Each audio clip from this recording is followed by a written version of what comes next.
3, 2, 1.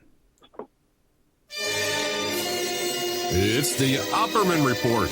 Join digital forensic investigator and PI Ed Opperman for an in-depth discussion of conspiracy theories, strategy of New World Order resistance, high-profile court cases in the news, and interviews with expert guests and authors on these topics and more. It's the Opperman Report.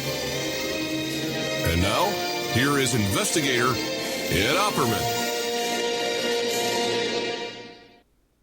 Okay, welcome to the Opperman Report. I'm your host, Private Investigator Ed Opperman, and the show is brought to you by CartKing.com. That's cart-king.com. Their phone number is 877-986-7771. Have you ever thought about opening your own mobile cart or kiosk business? Perhaps your current business wants to add multiple point-of-sale locations across the country quickly. Maybe the facility you manage could kickstart revenue by adding coffee, food, or retail services. CartKing.com can be the answer to your needs. CartKing.com is a North American designer and manufacturer of the finest mobile, retail, coffee, and food kiosks that money can buy. For 20 years, CartKing.com has been working for clients and corporations across America to provide indoor carts, outdoor kiosks, fully heated, secured, or smaller indoor coffee carts and kiosks. CartKing.com. You go to the website, cart-king.com. You check out a design you like. They'll help you custom design it for your needs. They'll custom build it for you, and they'll ship it worldwide. So no matter where you're listening right now, you can get a hold of CartKing.com, 877-986-7771. I'm really excited about today's guest, William Dorsch. His company is called NLISinvestigations.com. You can check out his Facebook page, too, William Dorsch, D-O-R-S-H. He was just telling me off the air about this case he's working on right now, a series of cases. This cop, a homicide cop in Chicago there, who wrongfully convicted as many as 50 people sitting rotting away in prison there. And our guest today is helping to testify in these cases, helping to get these guys out of prison after 25 years. Oh, my God. But we're also going to be talking about the John Wayne Gacey case, which is why I brought him on. He actually had dinner in Gacey's house, I understand. So, William Dorsch, are you there? Yes, I am, Ed. Thank you so much for coming on the show. Can you tell the audience about yourself? Who is William Dorsch? Well, I'm a retired Chicago homicide detective. I began my career with Chicago Police in 1970. As everyone else, started in uniform patrol, wound up in plainclothes tactical units, worked in gang enforcement, and spent almost 10 of my last years as a homicide detective working homicide cases and police-involved shooting. But I retired in 1994, moved to Wisconsin, where I had my dream of building my own home, and once I completed that, became totally bored and realized that sometimes your dream can become your nightmare. So I came back to Chicago and started to work again. And do you mind me asking how old you are now? Well, I'm 74 years old now. God bless you, man. I've been doing this for quite a while. I retired as soon as I turned 50 years of age, and I've been working as a private investigator, like I said, almost exclusively on homicide cases, both solved and unsolved, for defense and for families.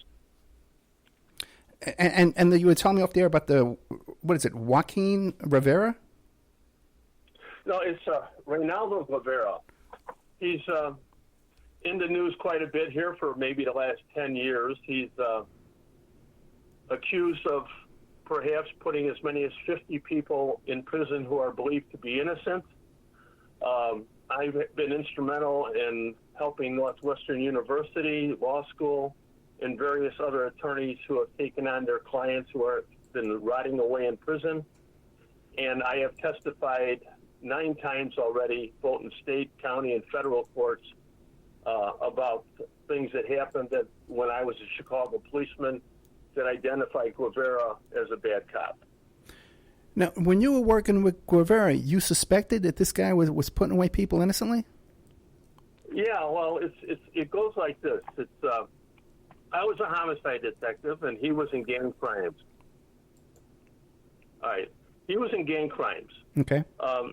we had a murder that was unsolved for about 2 months. It involved a young man in his car riding down the street with a female relative, young girl, and they pulled up at a stop sign, and a car coming from the other direction stopped alongside them, and occupants of that car opened up and shot and killed the driver.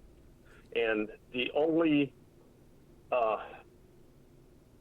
helpful information that we were able to obtain from the young girl was that the offenders were in a large white car. And that case remained unsolved for, I'd say, over 2 months. And then suddenly, Reynaldo Guevara walks into the Area 5 detective office with 2 young boys, about 15 years old, and a older person who remained in the lobby. And he told our bosses that he had found these 2 youths on the street, talked to them about things in the neighborhood, and they told him that they had seen this homicide 2 months prior at 3 o'clock in the morning, and they wrote down the license plate number of the offender's car, and for 2 months they never approached the police or gave any helpful information. And now suddenly with Guevara, he stops them on this night, and they still have the piece of paper with the license plate number in their pocket. All right, so that alone, if you were to ask me about 2 young kids in Humboldt Park being out at 3 o'clock in the morning, I would have said nothing about that. But the fact that these kids supposedly had paper and pen at the time of the shooting, and 2 months later still had that piece of paper, I question that. Yeah, right? I guess they never changed their pants, right? They haven't changed their pants in 2 months or their T-shirts. You know? You know? I guess. Yeah. I was instructed by my bosses to assist Detective Guevara, which I did by running the license plate number that he gave me, and it came back to a large white car. So it was good enough to run that car and get the registered owner, who turned out to be a young man who lived in the area of the shooting, and saw that he did have 1 arrest, and it was for a gun. So it was logical that we would pursue more information about him. So I kept the 2 young boys in my office and asked Guevara to go down to headquarters to pick up a photo of the person who owned that car and the arrest report for the gun. And when he returned, I brought everybody into a room, and can you hear me, Ed? Yeah, I hear you fine. Yeah. No, I hear you good. Okay. What I did was set up a photo array so that the 2 young boys could view a photo array, and if they saw the person there that was involved in the shooting, they would pick them out. Well, I called up the 1 young boy, and Guevara walked up to the table with him, and the kid wasn't picking out anybody. But I had instructed the kid, I says, just because you're looking at photos doesn't mean we have the offender here. If he's not here, I don't want you to pick anybody out. Tell me the truth. If he's here, pick him out. If he's not here, he's not here. Well, anyway, a couple minutes went by, and I wasn't pressing the kid, and suddenly Guevara reached out, put his finger right on the photo, and said, "That's him." And the kid said, "Yeah, that's him. I was about to pick him out." So I immediately told Guevara and the kid to get out of the room. I mixed up the photos and called the second kid up to the table. He viewed the same photos. He couldn't pick out anybody. But not knowing why Guevara had pointed out the photo and not the young man who's the witness, I still had to call the state's attorney. And the state's attorney said, "Well, I don't know much about how this went down, and you're not happy with the way it went down, but we do have an identification. You should pick up the young man and bring him in for a lineup."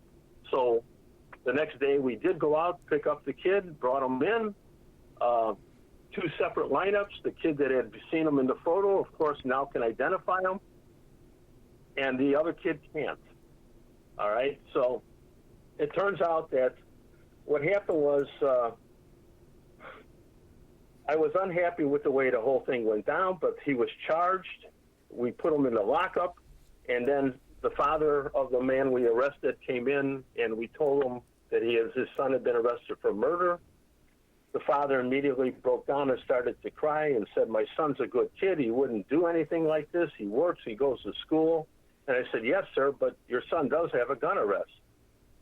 And he said, well, that was a really stupid thing that he did. Did you talk to him about it? And I said, no. He says, well, you should. So we went down to the lockup, talked to him, and I asked him about the gun arrest, and he said that it was the stupidest thing he ever did. He said he was driving his car to an alley near his home, and he saw this gun, a handgun, laying in the alley. He got out, picked up the gun, saw it was unloaded, and he saw the frame of the revolver was broken. So it was an inoperable gun. But he put it in the trunk of his car. He drove out of the alley, went about a block, and got stopped by a uniformed car, and they found the gun in the trunk, and he was arrested. Okay? Mm. Well, anyway, because I questioned the identification of that one kid, I told my partner that the following day we were going to pick up the two kids again without Guevara, and that we were going to talk to them about the circumstances of this supposed identification. And once doing that the next day, both kids independently admitted that they had been paid money by Guevara to identify this guy. Oh, really? Yes.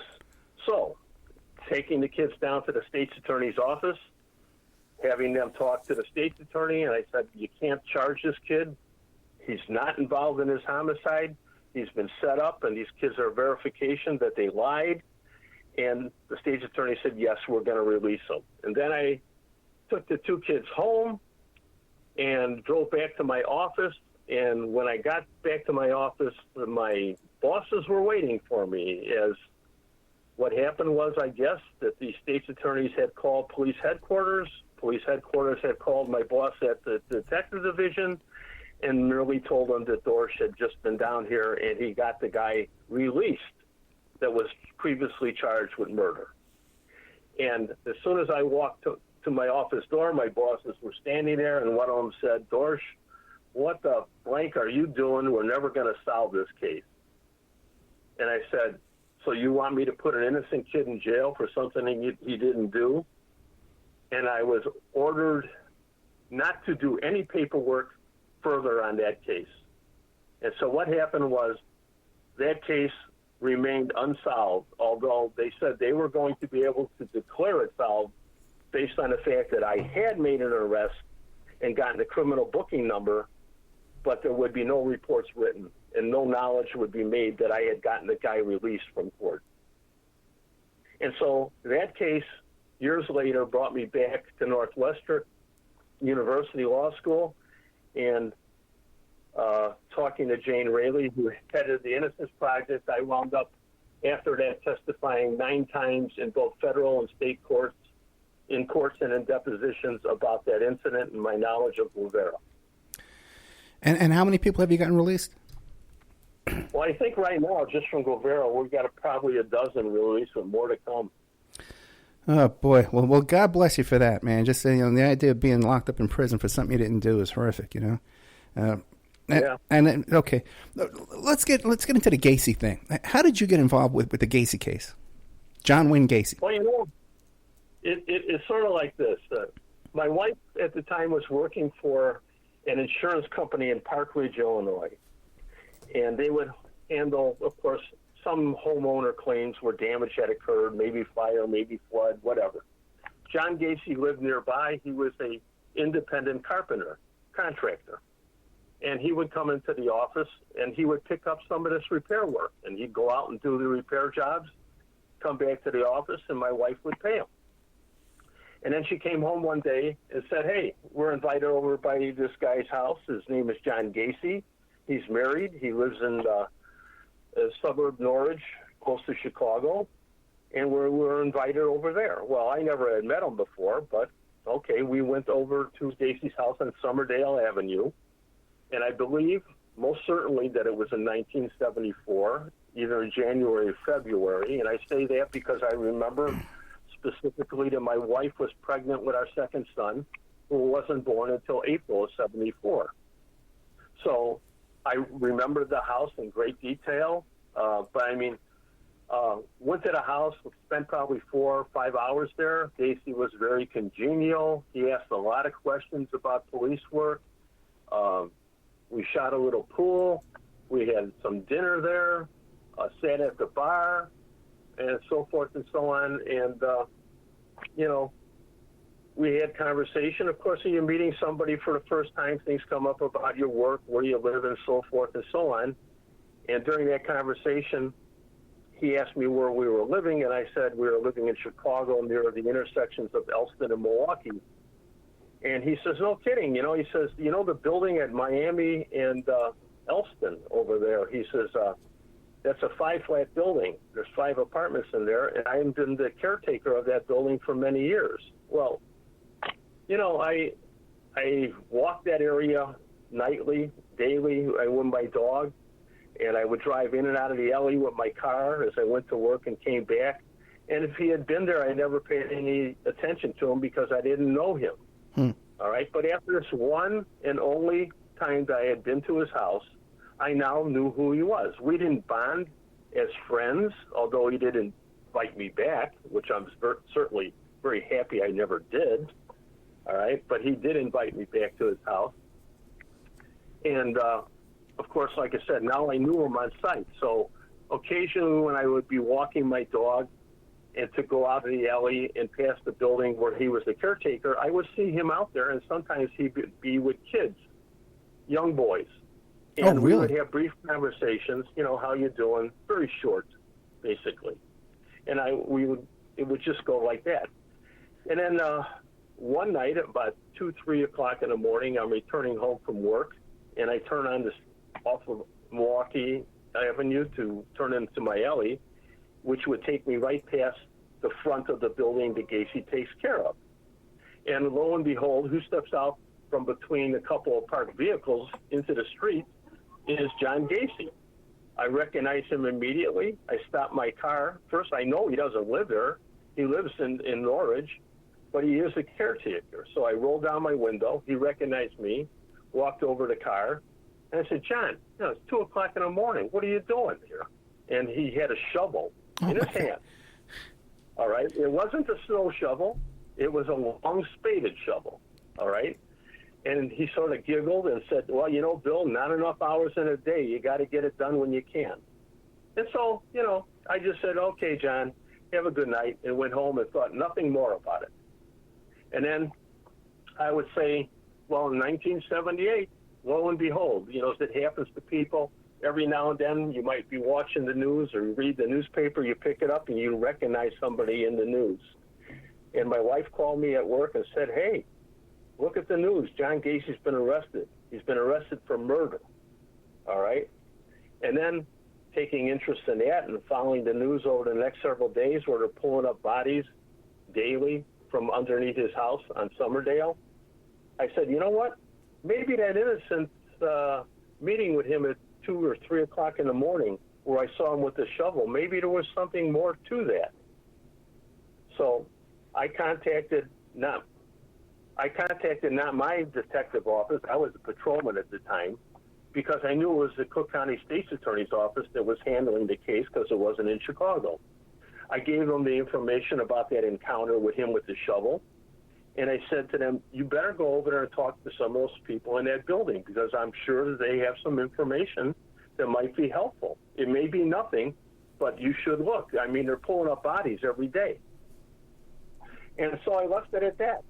And then over time, I learned that actually the police department, the Cook County Sheriff's Department, never talked to anybody at that building. All right? So I talked about my relationship to that one night where I went to Gacey. Everybody that I worked with, my partners knew about it, other team members knew about it. But of course, why wouldn't you talk about that? This is somebody who's in the news. It's despicable what he did. But I mean, I had dinner at this guy's house. Right. Certainly I'm going to tell people.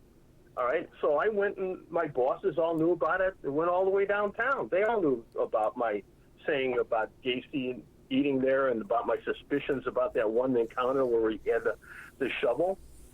But then again, for all the years that he remained in jail waiting his execution, I realized that just because Bill Dorsch, now a detective later in my career, just because Bill Dorsch had that encounter and suspects that maybe something was afoot, that you just can't go knocking on the owner's door of that apartment building and say, hey, Bill Dorsch thinks bodies aren't here, so we're going to dig up your property. Well, you need don't more than that. Well, you don't have to dig it up. You can go there with cadaver dogs, right? Wouldn't the dogs find the bodies? No, at that time, that wasn't possible. That's true, 1978. Yeah. Yeah, that was 1978. That wasn't possible. So I trusted the Des Plaines Police Department and the state's attorney's office to do a good and thorough job. And except I did know that they never did talk to anybody over there. But like I said, just because you have suspicion about something, I may be wrong. So, I'm not pushing it. Anyway, after I retire in 1994, I had gone to Wisconsin.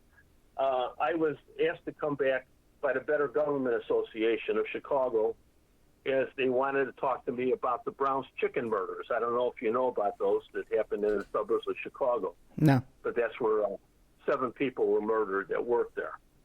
And 2 people had been arrested in that case. But at the time that they asked me to come back, no arrests had been made. The case was still open. But they asked me to come back to Chicago and meet with them, as they had done a study on that case. And they wanted me to review it and get my opinions as to the investigation that they did, and also to comment on the investigation that the Des Plaines Police Department had done. All right. So in meeting with them, we took a break and decided to go across the street for lunch, and I'm sitting down at a table with them and having a friendly lunch. And, of course, because I'm the policeman there, they're asking me questions about my job. And one of the questions that came up, and it's a frequent question when you meet people, is, as a detective, what kind of cases bothered you the most? And I said, well, that's easy. It's the cases that you can't solve, especially the cases where you think that you may know that something was wrong, or you may know who the offender is, but you can't prove it. And I gave them examples of several cases that I had worked on that upset me because I couldn't get close enough to get enough evidence to make the arrest. And I also brought up this encounter with John Gacey. Anyway, just ended our day and meeting about the Brown's chicken, and then a couple days later I got called by the Better Government Association, and their investigator said, Bill, we're really interested in that Gacey story you told us, and if there's any way we can be of help, we'd like to be involved. And I said, yeah, okay, real good. Well, I was now back in Chicago and got offered a job by my old homicide boss, Jim Froon. And he had retired, and he had opened up a private investigations company. And when he learned that I was back, he asked me to join his team and to take on any criminal investigations that his company had. Well, anyway, now I told Jim Froon about this meeting I had with the Better Government Association, and their interest in my having met Gacey, especially at 3 o'clock in the morning, and my suspicions about bodies buried at this other location. And Jim said, well, Bill, you've been talking about this thing for over 20 years.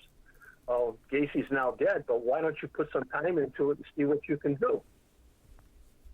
So I started looking around for ways to search that property without a shovel, and I came across the radar scans. Okay. And there was a guy named Ronald Barca who was out east, who was very familiar, had a company called U.S. Radar, and he had been very successful and traveled not only the United States, but England and in Europe, and had been using it for commercial practices, but also had been using it to locate buried remains.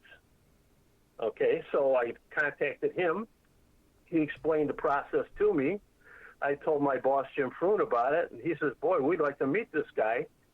And so we had him come down to Chicago. We got together, and he explained and demonstrated the process with the machine. And he said he would be willing to help us. And Jim Froon said, let's go with it. So we set it up where maybe a month later we went to the property, and without the permission of the landlord, luckily it was a corner building and it had no fencing in the front.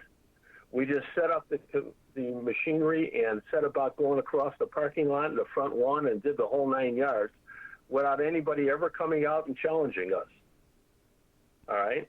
And so then Ronald Barca took the information from the scanner and determined that there were numerous sources on the property that should be investigated. He says, certainly you can't say positively that there is a body there without digging, but there are indications similar to other remains and bodies he had found buried that suggested that these locations should be dug.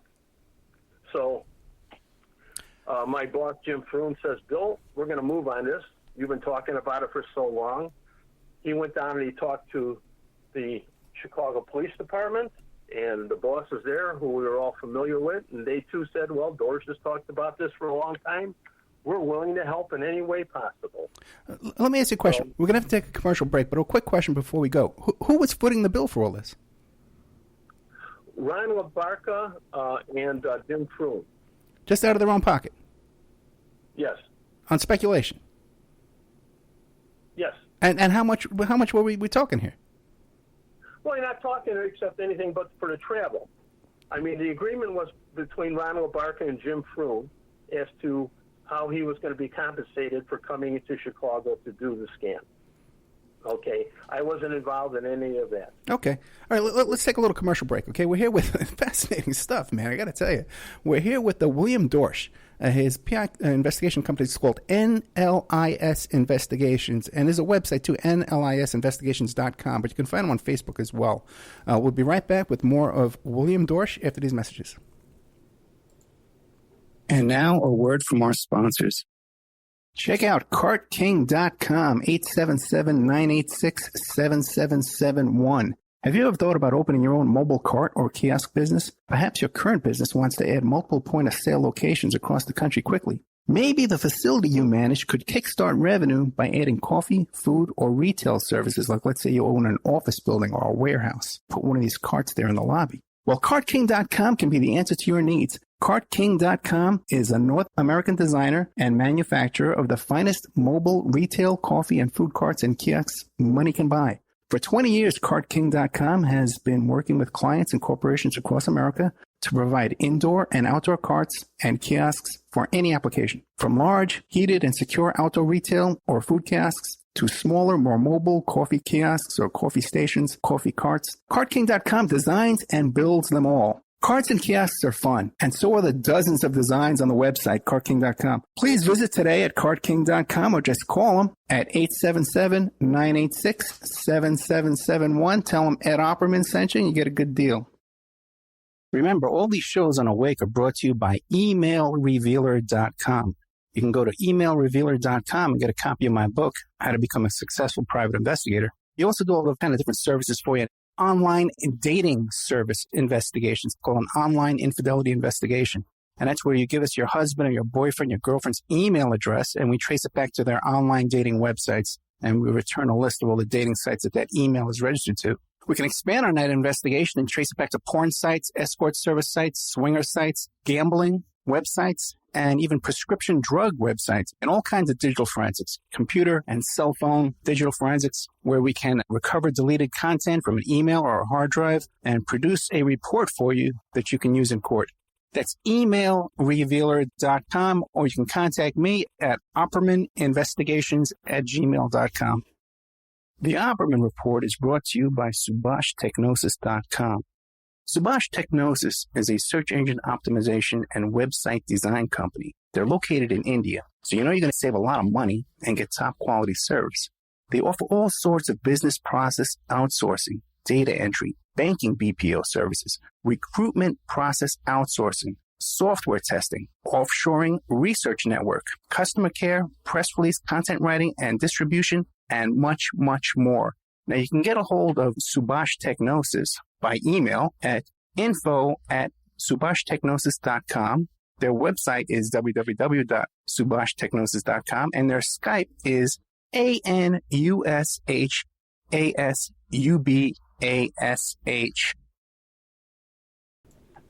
Okay, welcome back to the Opperman Report.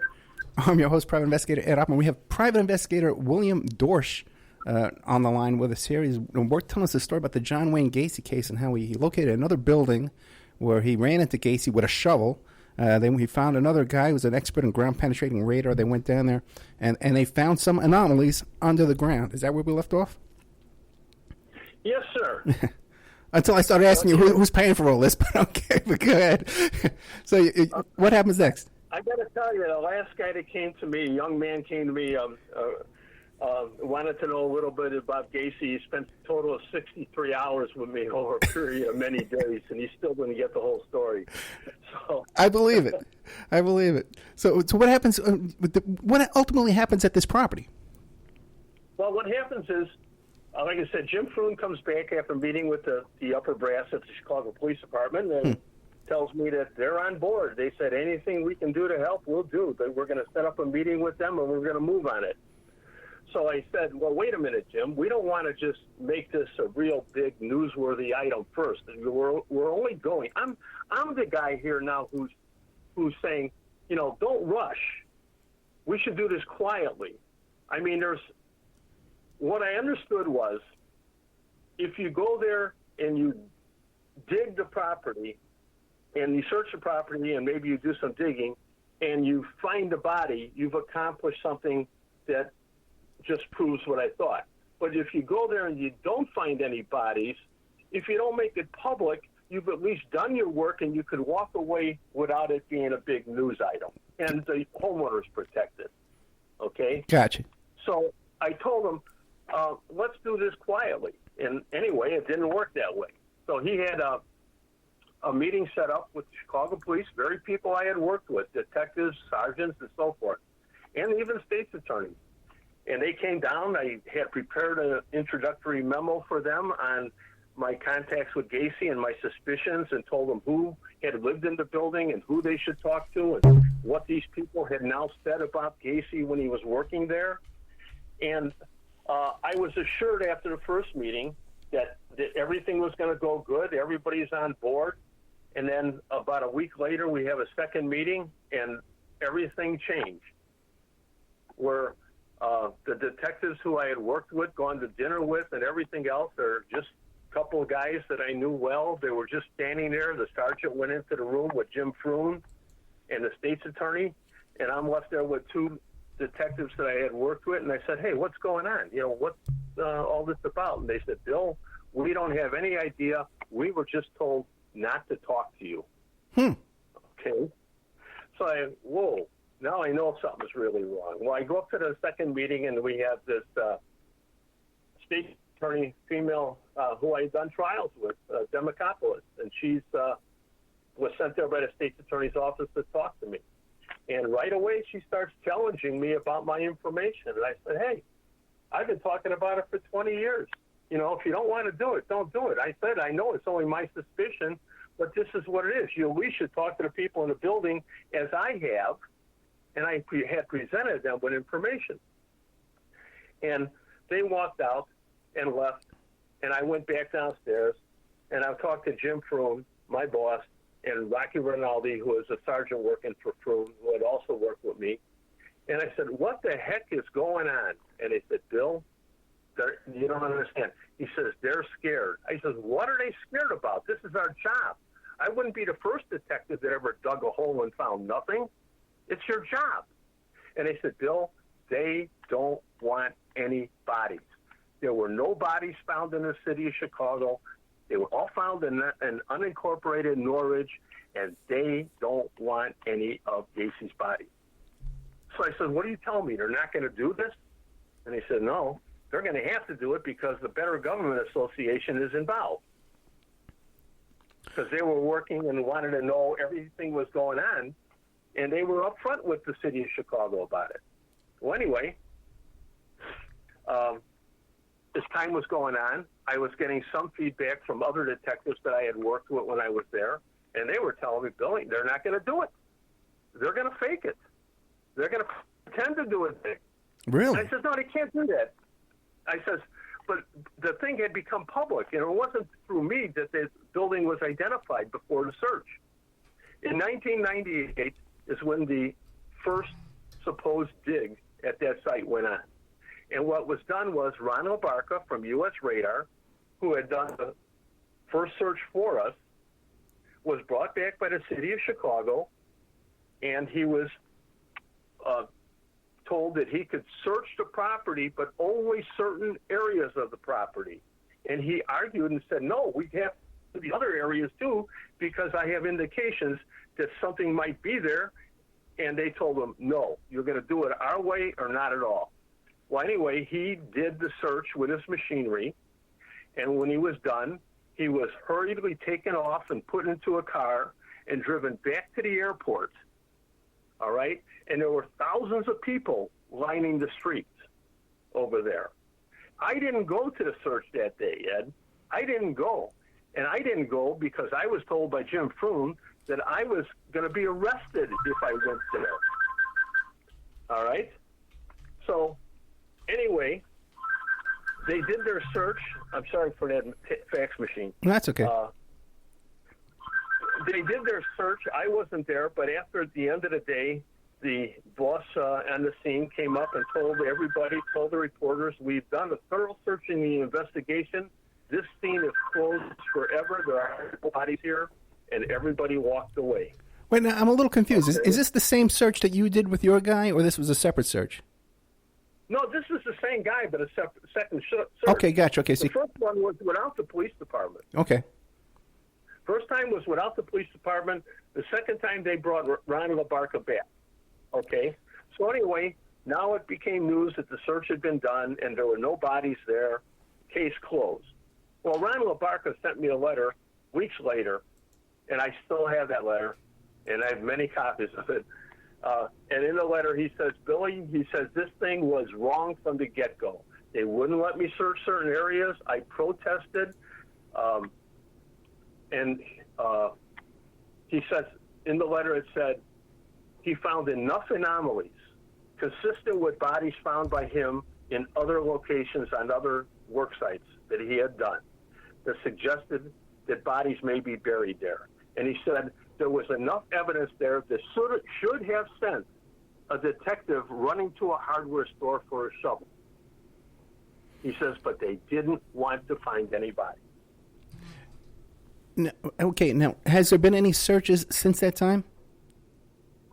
Well, it remained dormant after that. I felt somewhat betrayed by Jim Froon because he was the one that brought it to the police department and was pursuing it with me, and then suddenly stepped aside and after he was told, I guess, they didn't want to do it. Okay? So I left Jim Froon, and I went back to Wisconsin pretty much, I guess, to bury my head and pull myself together, feeling that knowingly that I had been betrayed, and not knowing why they had, gone to the lengths they did to not find any body.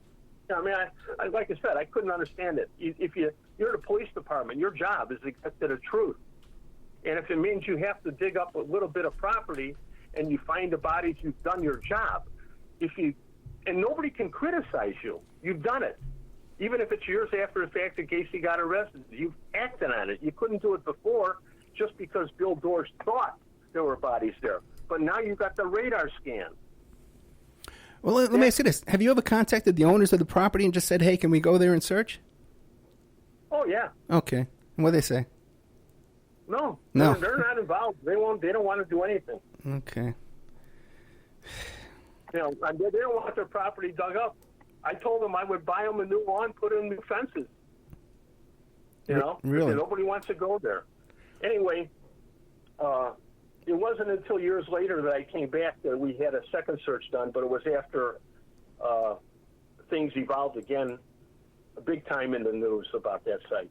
And it started with a young man by the name of Chris Maloney who came to me wanting to know about Gacey, and he wound up writing about an 83-page report that wound up in the New York newspapers. All right. And after that, I had all kinds of people from the media coming to me wanting to do interviews. And, Larry Potash from WGN, I let everybody in on information. I showed them the information. I let them see and view the video and audio tapes of witnesses who had lived in the building who talked about the things that Gacey had done at that site. That after he got arrested, they all said, whoa, there's got to be bodies here. This guy was here at 2, 3 o'clock in the morning, not just one night, But he would come here occasionally. He would have kids dig the holes during the daytime.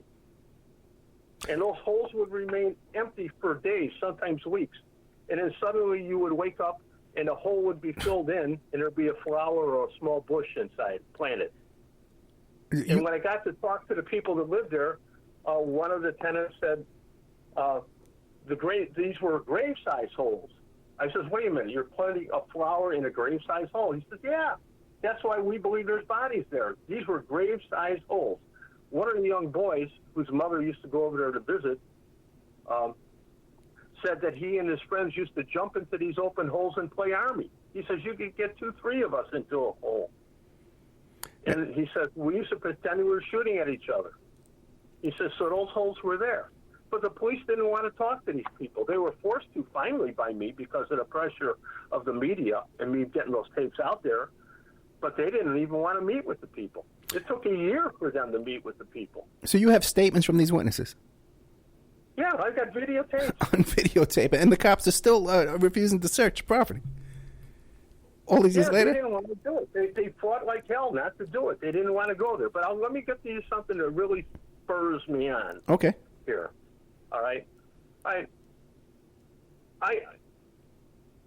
got over the fact that I had been betrayed on this, but now when it became news again, and what happened was I get a phone call from a woman.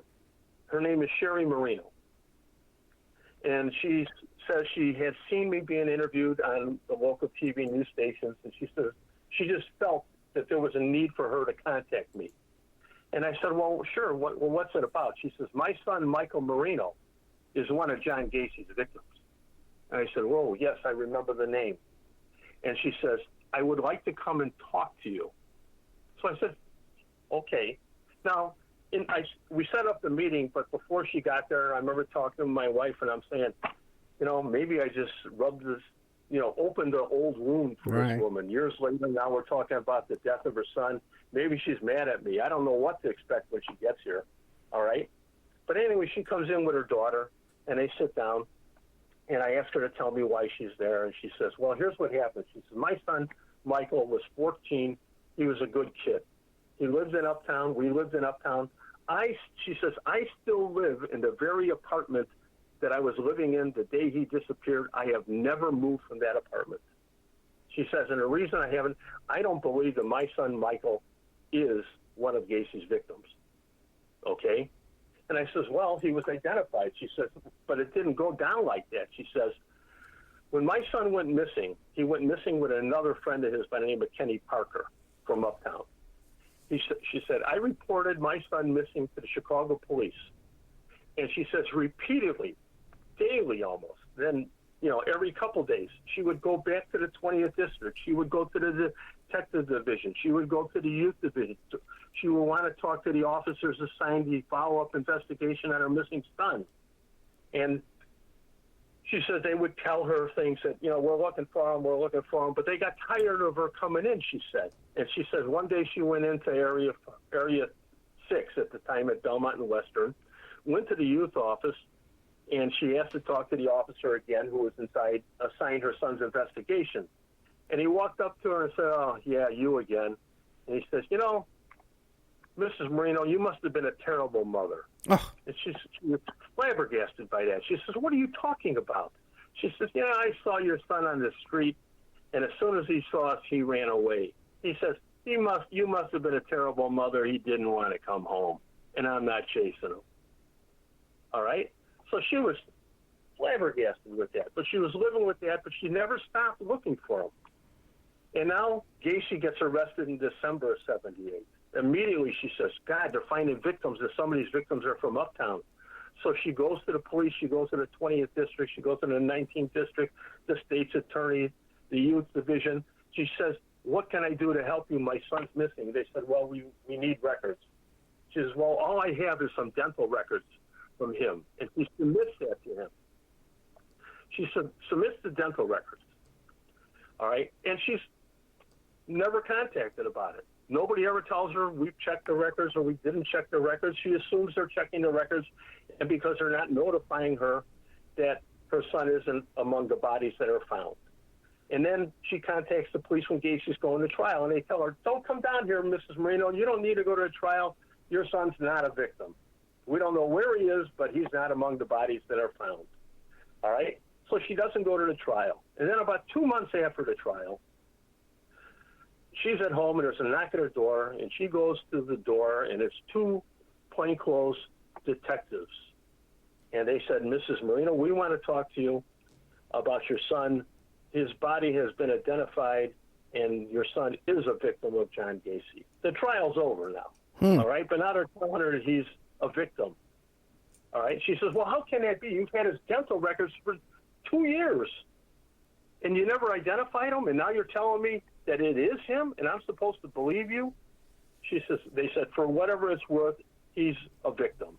So she had to go pick up the body, and she buries the body, all right? And she says she would repeatedly go to the cemetery and stand over that grave, and she would say, Michael, I know that's not you. Wow. I know that's not you. And she was insistent. So she would go back to the police department now, and she would continue to go there, and she got to be such a pest. You know, and I guess they must have got worried about what she was going to do because she was threatening to take it to the media and so forth and so on. And now it gets bizarro. I mean, she's sitting in my house, and her daughter's there, my wife is there, and me. And she gets into this story now that she gets a knock at her door again. She answers the door, and there's two detectives, and they tell her, Mrs. Marino, you're under arrest. You're under arrest for murder. And she said, what? They put her in handcuffs. They walk her out the door. They drive her to Area 6 at Belmont and Western. They take her into an interview room, and she remains in the interview room for at least 2 days and a night, all right, being told that she was responsible for a shotgun murder. Get this, a shotgun murder of a young black man in the Uptown neighborhood. Of a different murder, not even her own son, a different murder. Yes. Oh, my God, I never heard this. But she's besides herself, and she doesn't know what to do, but I mean, I'm not even believing her at this point. Okay. All right? I said, well, tell me about this arrest and your incarceration. I said, did you ever get put into a cell? She says, no, they kept me in the interview room for more than 2 days. And I said, did you ever view a lineup? She said, yes, I did. I said, you saw a lineup. You were put into a lineup. She said, yes, I was. And I said, tell me how that went down. She says, I was brought into a room, and I was told to stand there. And then they opened up this curtain, and I looked through the glass, and there were 5 young black men sitting in chairs.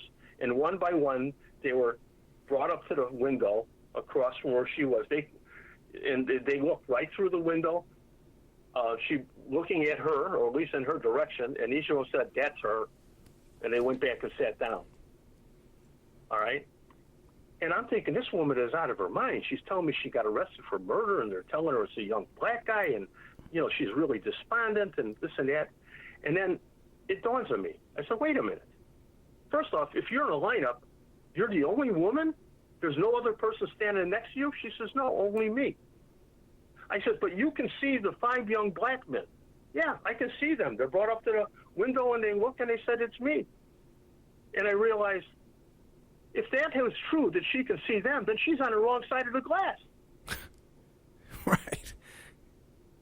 She's on the wrong side of the glass, but she doesn't know that. Okay?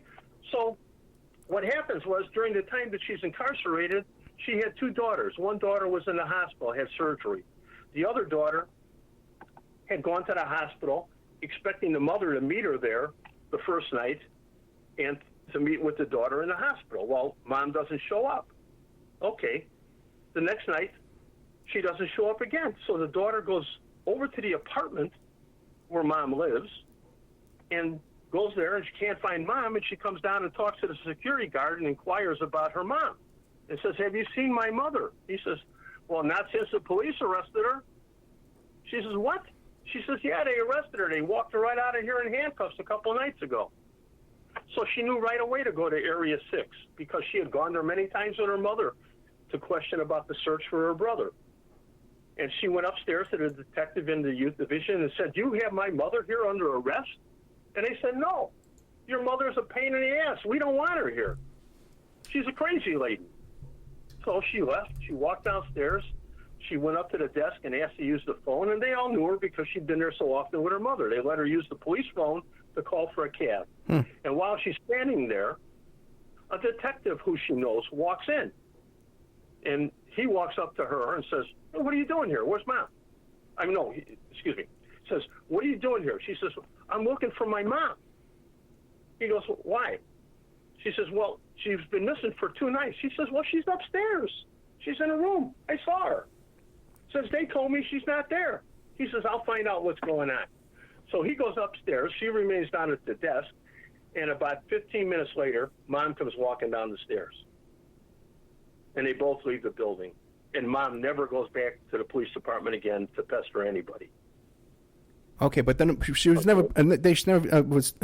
She never faced any charges. Just held there for a few days. Yeah. Right. Let me ask you a quick question. Yeah. First of all, can you give me another hour? Because we're not having many questions for you. Do you have another hour to give me? Because go ahead. We're almost out of time. Okay. I understand. Yeah. Okay. Now. Okay. Now this is the woman who later on found out that the lawyer who I contacted, who put me in touch with you, this is that woman? Yes. Sherry Marino. Sherry Marino. Right, because those emails became deleted accidentally from my computer. Now, why do you think this is going on? Why, if this is the biggest case the state of Illinois has ever had, the John Wayne Gacey case, why is there so much cover-up going on in this case? Well, it's huge. I mean, I've done a really big investigation. I've got files galore here, okay? There's a connection that is so big, it blows my mind. Okay. John Gacey was not alone in what he did. I'm going to get right to the main reason why they don't want to go there, all right? First off, like I said, they don't want any more bodies. Chicago's got the reputation as the murder capital of the world, okay? So they don't want any more bodies, all right? What happens though is let me go where I want to go with this. I'm losing my train of thought here. Well, let's do this then. Let's take a commercial break, okay? And when we come back, we're with William Dorsch, private investigator from the Chicago area. His company is called NLISinvestigations.com. You can find him on Facebook. William Dorsch, Dorsch. And the question I have is, again, this is the biggest case the state of Illinois has ever had, or the city of Chicago. Everyone knows John Wayne Gacey. Why are they covering all this up? And you're going to tell me, I think you're going to tell me about the pedophile ring with the 4,000 names in the Rolodex? Yes, sir. Okay, and you can give me another hour, right? You got it. Okay, listen. Okay, we'll be right back with more of William Dorsch. This is, again, a historic case, one of the most fascinating cases you can have, and William Dorsch is right in the middle of this whole thing, pretty much freighting windmills, because nobody wants to let him crack this case. We'll be right back with more of William Dorsch after these messages. And now a word from our sponsors. Check out CartKing.com, 877-986-7771.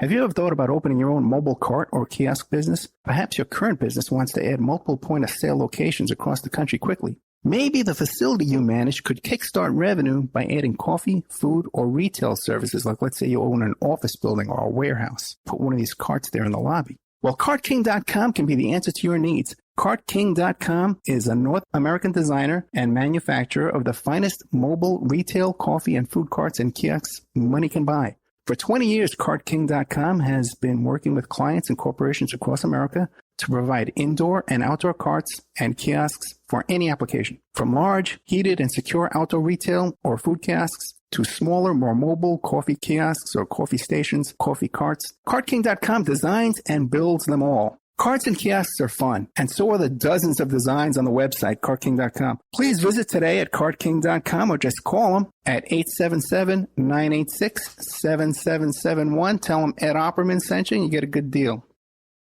Remember, all these shows on Awake are brought to you by emailrevealer.com.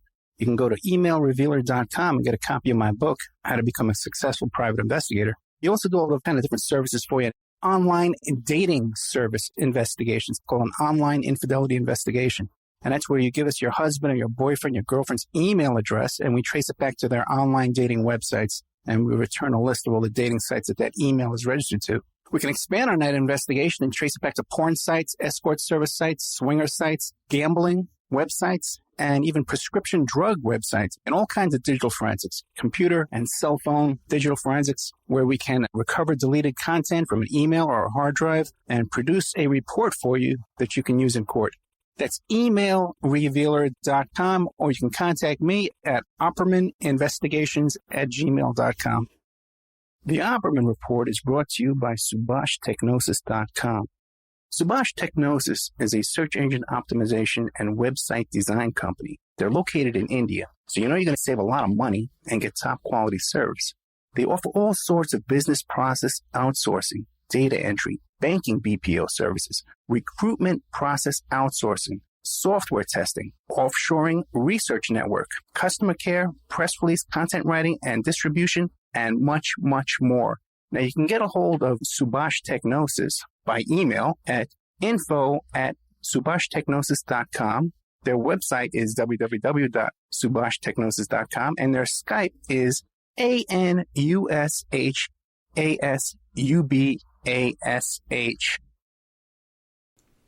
Okay, welcome back to the Opperman Report. I'm your host, Private Investigator Ed Opperman. We're here today talking about the John Wayne Gacey case with the man in the center of it, the Private Investigator William Dorsch from Chicago, NLIS Investigations. Before we get back to our guest, I just want to remind the audience, if you like today's show, be sure and check out our members section at OppermanReport.com. We have a lot of extra content there, a lot of extra shows, exclusive just to our special member section. You sign up, become a member, and you have access to all those exclusive shows and documents and videos and things we have in our members section at OppermanReport.com. So, Mr. Dorsch, you were telling us about, I was asking you, well, how come this is being so covered up? And you believe it's the connection to this pedophile ring? Well, yes, and more. Okay. More. There's some local connection here. It's a big-time local connection. Okay. Like I said, the police didn't want any more bodies. John Gacey was successful and prosecuted for the death of 33 young boys and men. Okay. You can't, imagine, as you're a man, I'm a man, you don't win every fight, okay? You got to have some way to control people, or you got to have some help, all right? So at the time that Gacey got arrested by the Des Plaines Police Department, and I say, thankfully, for Joe Kozenczak, now deceased, he was the lieutenant in charge of the detective division in Des Plaines, who upon learning that the Peace Boy had been missing, reported missing by his parents, took on the investigation and started following Gacey around, and he put together, with his people, that case that wound up finding bodies under the house and others that were thrown into the river. Thank God for Joe Kozenczak, okay? Because these bodies he would have gone on for a long time, all right? Well, I met with Joe Kozenczak, all right? I met with him after Chicago, and maybe it was the dig we talked about was in '98. I returned in 2003, and I got involved in the Gacey thing bothered me, so I reached out for Joe, and he met with me, and we talked about the case. And one of the things he told me, and I asked him, did Gacey have help? He says, oh, yes, he did. And I says, well, tell me about that. He says, John Gacey learned from Dean Carell. Admittedly, he learned from Dean Carell. If you know who Dean was, he was responsible for 27 murders of young boys in Houston. Okay? And Dean Carell had used other young boys to bring back victims to his place where he would kill them. And he would even give the cars to these boys, and he would pay them money for bringing these boys. Gacey admitted that he learned from Carell, and he would prowl the bars where a community frequented. Okay? But he was getting a bad reputation on the street because obviously he didn't kill all of his people he got in the car or brought home. I mean, Jeff Rignall was a good example of that, the guy that Gacey dumped after torturing him in his home, sexually torturing him. and then he dumped. He didn't kill everybody, but he was getting a bad reputation. So Gacey, acting on what Carell did, he had two young men living with him. One was named Michael Rossi, and the other one was David Cram. Both were about 19 years old at the time that they were living with Gacey, working with Gacey, and so forth. Okay? Gacey was being followed. The police were talking to Cram and Rossi, and they had suspicions about their involvement. And when the bodies were starting to be found, they had all three of them in the police station, in Des Plaines, in custody. Kozinsak said that he was sitting there at a desk or table with Terry Sullivan, who was a state's attorney assigned to the case, and they were working that case when suddenly a woman comes into the office and inquires of them, "Do you have my son, Michael Rossi, here in custody?" And they said, "Yes, ma'am, we do. He's under arrest." And she says, "If you do not release him, you will not have a job tomorrow." And they said, "What? What are you talking about, lady?" And she says, "He is the grandson of Vito Marzullo." Vito Marzullo was the second most powerful politician in the city of Chicago at that time. Okay. So Kozinsak said, we wound up using him as a witness to what Gacey was doing, but we didn't charge them. But they had to let not only Rossi, they didn't just let Rossi go, they had to let Cram go too, even though he didn't have the clout that Rossi did. But if you didn't let Cram go, he could blow the whole thing. Gotcha. Now, are these two guys alive today, Cram and Rossi? Cram committed suicide years later. Rossi has been involved in other encounters with the police. He did time in federal penitentiary. He's connected to the Chicago outfit, or mafia as we used to call it. All right? His family and that. He went to prison, federal prison, for being involved in the outfit hits on owners of movie theaters and reception projections union. They were starting fires around the country in movie theaters and beating up operators of the projections. And we went to jail. But he's out. He's been out all this time, but he won't talk to anybody.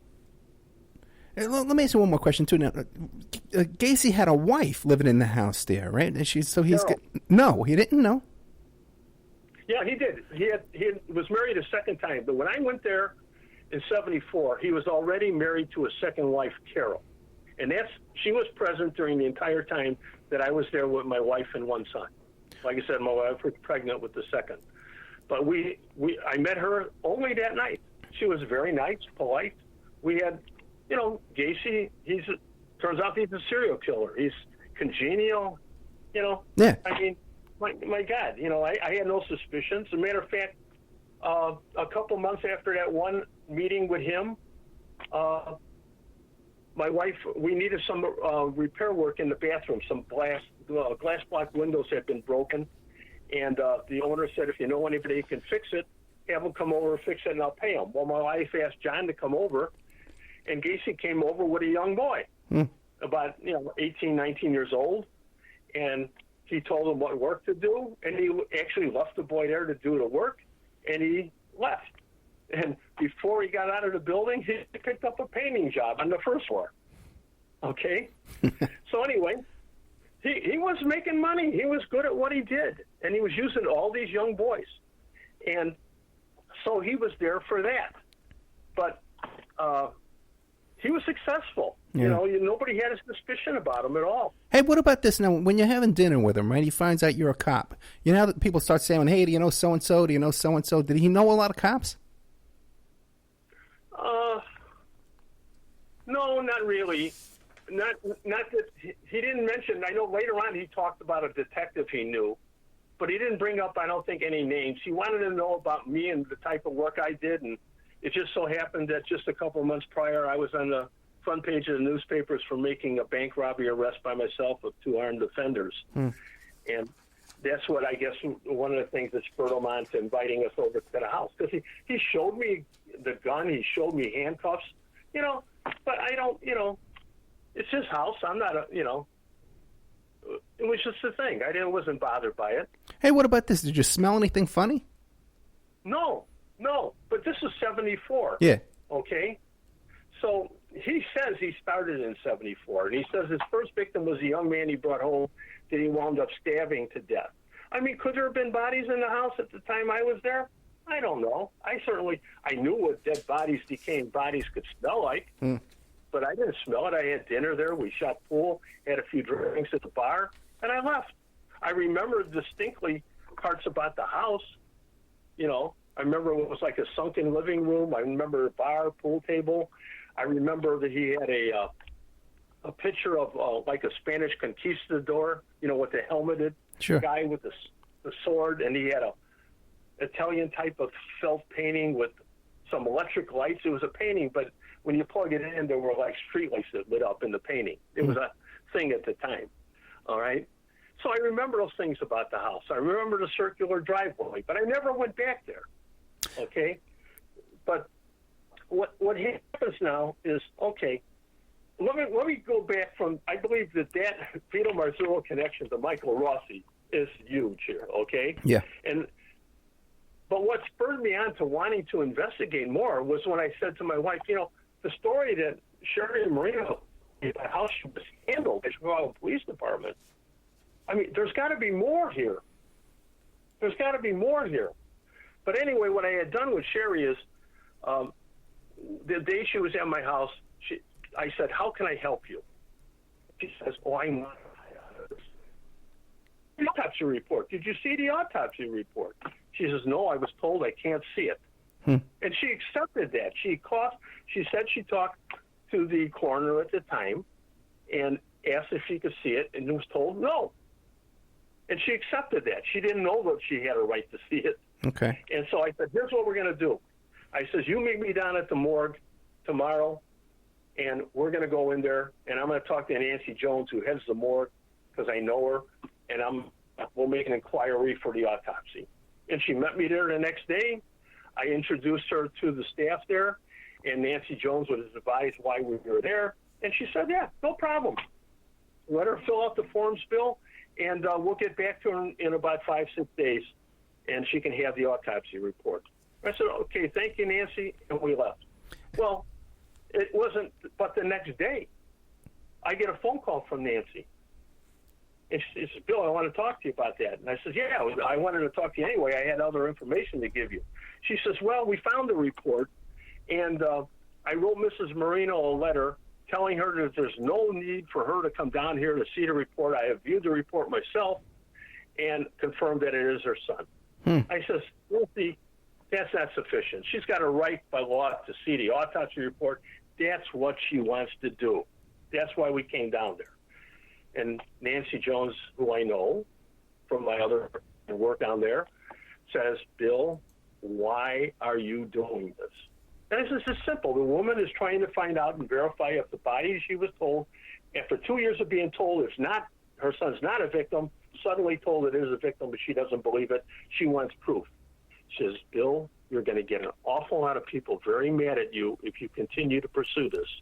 And I says, well, I'm going to continue to help Mrs. Marino. And Nancy Marino says, well, if you want the truth, go dig up the body of Dr. Stein. And she hung up the phone. Well, Dr. Stein had been the chief coroner who headed the Gacey investigation, both was now deceased.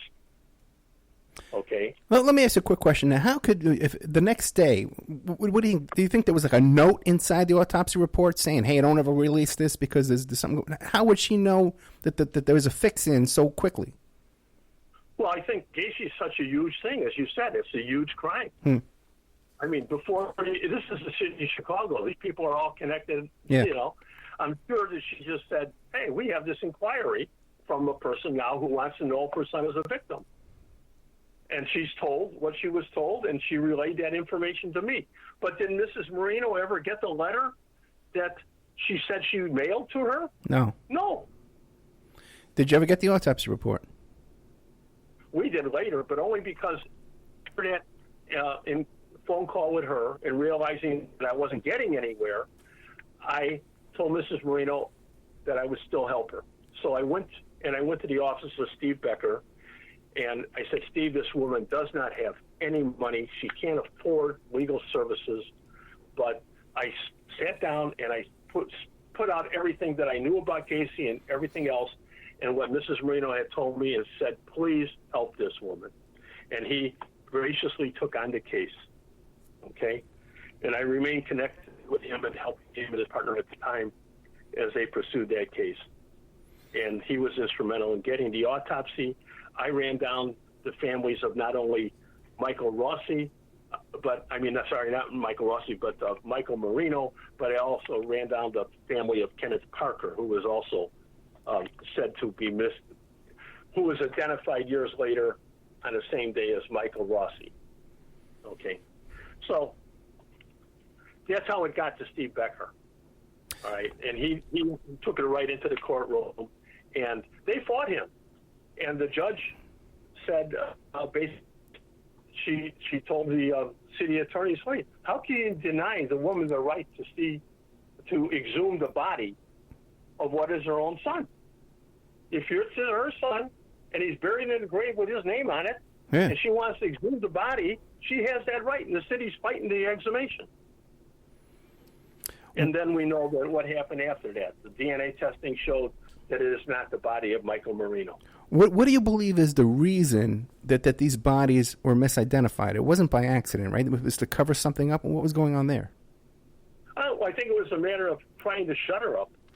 I think they just got tired of her. Okay. She admittedly, she says, I was a pest. She says, and I threatened I was going to go to the newspapers and continue to go to newspapers and say, I want answers. My son, I don't believe is a body. I gave his dental records to the police 2 years before they came to me and said, don't go to the trial. He's not a victim.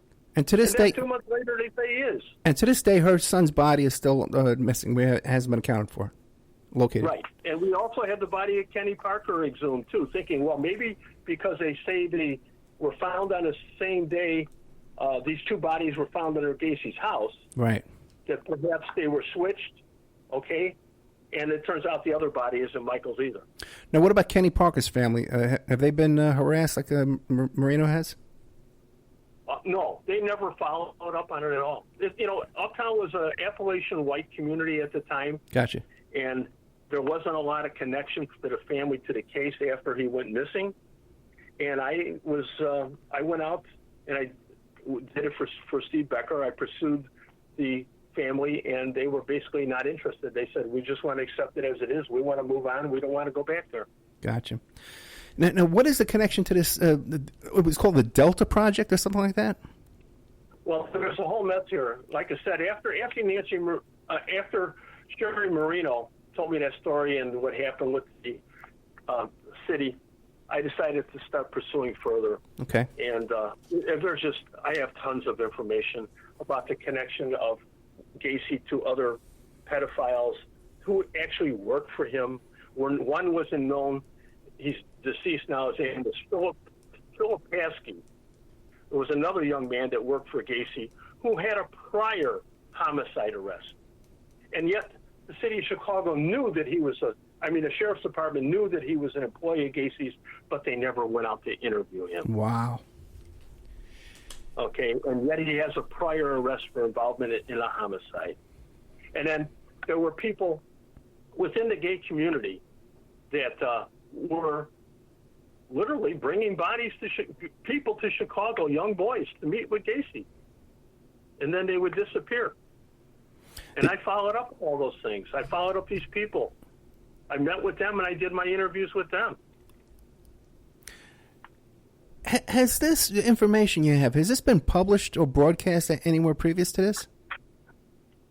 No, I was engaged with a couple people who wanted to do a documentary video on this, and I worked with them for about 2-3 years, but I just saw that they were more or less just hindering me. Right. And I'm the investigator here, and I don't want to be taking it where it shouldn't go. I got you. Okay? Yeah. And I got to the point where I said, it's either going to be done correctly or it's not going to be done by you. And so I broke from them. So I've been writing and gathering the evidence consistently as best I could. I had to take a leave from it for, like I said, about 18 months ago because of pressing matters, especially the Guevara cases. And I've gotten other people out on other cases, not only in Chicago, but in other states. So I've done a lot of work with Northwestern University Law School and other law schools, and I've just been besieged. I just came back from Europe, and I've got 10 new homicides sitting here waiting for me to get involved in. Well, let me ask you this. Now, we know that Cram and Rossi, that they dropped that because of this Vito Massarello character, right? They had political connections, right? But why wouldn't they investigate these other leads of these other people involved, bringing kids over and stuff like that? Why wouldn't they want to arrest these people? Well, it's like I told Larry Potash in the interview, and I think he probably had it recorded. He asked me about this too. Why don't they want to do it? Yeah. I says, because they will now own every one of the bodies that are found at that location. It opens up the whole thing again. And then back when Gacey got arrested, there was this big news items and lawsuits from families of some of these kids who had been missing, reported missing in Chicago, and now are found to be victims of Gacey. They were suing the city, okay? And the city didn't want to go there. I mean, everybody that is going to be found is going to be now attached to the Chicago Police Department and the city of Chicago. I got you. Okay. So they wanted to stay away from it, and that's to this day. I mean, I even took the case to the FBI, and the FBI met with me, head of the FBI in Chicago Suburban Division, sat down with me with two of his investigators, and we talked for hours, and I gave him videotaped interviews of the people that lived in the building, and he assured me that he would get back to me within a day or two and would start acting on the information. And he didn't call me for days, and I started calling him, and he didn't answer. And I had a cell phone number. He had given me his cell phone. I finally called him and said, hey, this is really stinks. I know something's wrong here. Either you tell me or I'm coming down there. And he finally called me back, and he says, listen, Bill, it's this way. He says, I'm a good friend of Sheriff Tom Dart, and I don't want to go there. And Tom Dart is still, today, the sheriff of Cook County. So they don't want to reopen this case. It would bring up the fact that, see, it's Chicago Police Department, like police departments at that time all over the country. In 78, you didn't have computers, okay? So a big city like Chicago was broken up in 6 detective areas. So when a kid went missing in Area 2, it wasn't known in the other areas. It was paper trail, okay? So if a kid went missing in Area 2 and another kid missing in Area 3, and there was a connection to Gacey, nobody knew about it. All right? So they weren't able to compare those things. Now you can do that. But tragically, on 2 cases with Gacey, he was arrested for sexual assaults on people. One time, they told the victim, hey, buddy, it's just a sexual thing, we're not charging him. And the other time, Gacey said, hey, it was mutual. But the guy was messed up so bad because his face had been burnt with the chloroform that Gacey had forced on his face, that he was in very bad shape, and the police followed up and they charged him with a simple battery. And that was it. Do we know? Do we know how many kids were missing in the state of Illinois in that general, like a 100-mile area around Gacey, around that time period? You're talking about the 70s, and the hippie culture was still in play, and you had kids missing all the time. But what would happen in Chicago, the way it was handled, if somebody called the police and said, hey, my son is missing or somebody's missing, they would assign a beat car to go there and take a report. If it was an adult, they would merely file the report, because obviously an adult can pick up and go wherever he wants to go, okay? And but if it was a young child or somebody with some specific problems, you might call for the sergeant, and a search of the area would be done. But then the report would just go to the youth investigator, and it'd be, whatever he did, he did. Usually what they did is would call the family and said, have you heard from your son or daughter yet? Right. And they would say, no, we haven't. He's still missing, or yet they returned home. But if he hadn't returned home, they would say, well, just call us when he comes home. And they probably wouldn't call back again until a holiday like Christmas and say, is Johnny there? You know, and they would say, yeah, he's there, or no, he's not. You know, but they never followed up with a physical search. The city was too big and it had too many missings, believe me. You know? Okay. So that's yeah, this is a good time to take another commercial break. Let's take another commercial break now. Okay, we're with William Dorsch. Fascinating. You know, I thought I knew this case. You know, I thought I knew this case. William Dorsch is a private investigator from the Chicago area. His company's called NLISinvestigations.com. So you can find him there. You can also find him on Facebook. We'll be right back with more of William Dorsch telling us about the inside information on the John Wayne Gacey case that you won't hear anywhere else after these messages. And now a word from our sponsors. Check out CartKing.com, 877-986-7771. Have you ever thought about opening your own mobile cart or kiosk business? Perhaps your current business wants to add multiple point-of-sale locations across the country quickly. Maybe the facility you manage could kickstart revenue by adding coffee, food, or retail services, like let's say you own an office building or a warehouse. Put one of these carts there in the lobby. Well, CartKing.com can be the answer to your needs. CartKing.com is a North American designer and manufacturer of the finest mobile retail coffee and food carts and kiosks money can buy. For 20 years, CartKing.com has been working with clients and corporations across America to provide indoor and outdoor carts and kiosks for any application. From large, heated, and secure outdoor retail or food kiosks to smaller, more mobile coffee kiosks or coffee stations, coffee carts, CartKing.com designs and builds them all. Carts and kiosks are fun, and so are the dozens of designs on the website, CartKing.com. Please visit today at CartKing.com or just call them at 877-986-7771. Tell them Ed Opperman sent you and you get a good deal. Remember, all these shows on Awake are brought to you by emailrevealer.com. You can go to emailrevealer.com and get a copy of my book, How to Become a Successful Private Investigator. You also do all the kind of different services for you. Online dating service investigations called an online infidelity investigation. And that's where you give us your husband or your boyfriend, your girlfriend's email address, and we trace it back to their online dating websites, and we return a list of all the dating sites that email is registered to.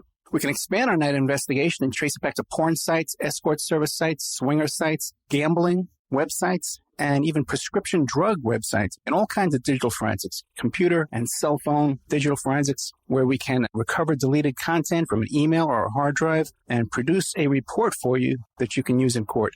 That's emailrevealer.com, or you can contact me at oppermaninvestigations@gmail.com. The Opperman Report is brought to you by SubhashTechnosis.com. Subash Technosis is a search engine optimization and website design company. They're located in India, so you know you're going to save a lot of money and get top quality service. They offer all sorts of business process outsourcing, data entry, banking BPO services, recruitment process outsourcing, software testing, offshoring, research network, customer care, press release, content writing and distribution, and much, much more. Now, you can get a hold of Subash Technosis by email at info@subashtechnosis.com. Their website is www.subashtechnosis.com, and their Skype is ANUSHASUBASH.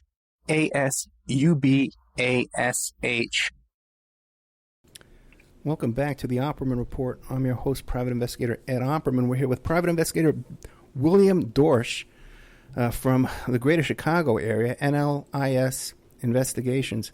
Mr. Dorsch, do you have any indication if Gacey, if others were supplying kids to Gacey, okay, do you have any indication or any evidence that Gacey was then providing these kids to others, either to be like pimping them out or using them for blackmail purposes? Anything along those lines? Well, he's got a relationship to so many gay organizations like the Delta Project, the Norman Foundation, Odyssey Institute, Brother Paul's Nature Camp. All these were known gay gathering groups, or even magazines and such would draw the gay community together. They didn't have the internet at the time, but they did use magazines to gather other interested parties. Right. All right. But did you ever hear of North Fox Island? No. Okay. North Fox Island is very big here. All right. It's a privately owned island off of Traverse City, Michigan. is owned by, I believe it's still owned by the Francis Sheldon family. And interestingly, Francis Sheldon family involved in the auto industry. One of his fathers, I believe, was at one time a governor of the state of Michigan, and even held a cabinet position at one time in the United States. Very wealthy family. He owned this island. Together in North Fox Island was a man named Gerald Richards, a known pedophile, Dyer Grossman, known pedophile, and during the period in the mid-'70s, they were utilizing this island to bring in young boys for summer camps. Wow. They were getting paid, I believe it was $140 per child from the county. They were getting like $400 per child from the state. And then they were getting money from the federal government also for all these kids being brought into this privately owned island where they had these boys' summer camps. And it was there that they were taking photographic pictures of these boys, and these pictures were being printed in gay magazines. Okay. So what else was going on there is suspect, but people have been, for many years, suspicious of what happened at that island. It had its own airstrip. Oh, boy. Where they could fly in and fly out. Well, once it became known that Fox Island was potentially a site for all this gay assaults on young people, all right, Francis Sheldon, Dyer, and Richards, they all fled, all right. I think Francis Sheldon actually fled to the Netherlands, okay, Amsterdam. FBI and the Michigan State Police, having knowledge of their pedophile activities, never went after them. Never went after them. Okay? It reminds me of Franklin cover-up with Boys Town and all that, same type of operation. Yes, it does. And tragically, that went on there. Now, other connections, though, to the island. I can't remember his name, and I apologize for that. For like I say, it's been about 18 months since I've really been looking at the Gacey case. Yeah. There was a young man by the name of Russell Nelson who had moved from his home in Wisconsin to the Minneapolis area. Okay. And he was working there and going to school there. And he met a minister there, a gay minister, who was actively proclaiming his association with the gay community. And this minister was attached and helped set up this North Fox Island. Okay. Well, there was a young man by the name of, let me get his name right here, Robert Young. He was actually from South Dakota. He was part American Indian. He had been working in Minneapolis, St. Paul area for a contractor who was working on drugstores by the name of John Gacey. Oh, boy. All right. Well, it turns out that this young man, Russell Nelson, moves in with the minister. Okay. And he's living with the minister, but after some time, he also has his association with Robert Young, and he comes home and tells Mom, we're going to Chicago. Me and Robert Young, we're going to Chicago. I'm interested in looking at the architecture, and we're going to have a good time. And he comes down to Chicago with Robert Young, and we know for a fact that he got here because Robert Young was familiar with people in Chicago who were in the gay community, and they remember Robert Young coming with Russell Nelson to their house and knew that they were going out to the gay bars in the community. And Russell Nelson came back to them one night and said he was worried because he had gone to a bar on Clark Street in Diversey with Russell Nelson, and he had now disappeared. Okay. Well, Russell Nelson turns up later to be the victim of John Gacey. His body is found under the house. All right. Robert Young is now deceased. He was never contacted by the police to follow up on the missing at all. So, and the only way all this can be going on is because these people are so rich and powerful, and they're all in on it. Yes, Well, you mentioned earlier there was a list you said of 4,000 people whose names were on it. Yeah, right. And it disappeared. The proper number was about 50,000 names associated to that list. That list became known by the police. I guess it was during the Texas incident, where they found all these people who were going through the magazines who were interested in meeting young boys and putting ads in there for meeting young boys. And that list was sent to the FBI, all right, and they threw the list away. Describe. They didn't see a need to follow up on it. Describe that whole situation. There was a pedophile who was. What was his name? The person in charge of that crime there. On that one, I think it was John David Norman. John David Norman. Yeah, right. He was arrested in Dallas. They found this list. He was arrested there for sexual acts with young boys. I believe he did some time in jail there. Then he came to Homewood, Illinois, and in the brief time that he was there, he engaged several young men in sexual activities here and was arrested. He was using that Philip Paskey, the young man that I said had the prior murder conviction. Yeah. He hooked up with John Norman and was helping John Norman produce the newsletter that was sent out to the gay communities. All right? And it was through that newsletter and other gay publications that this list was acquired. All right? And this list was turned over to the federal government by the police out there in Dallas.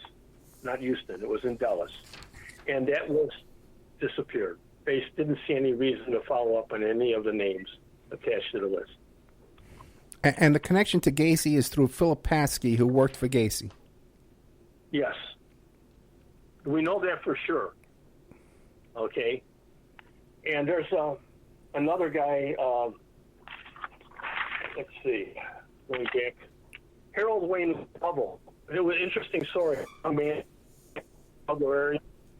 who disappeared from his family and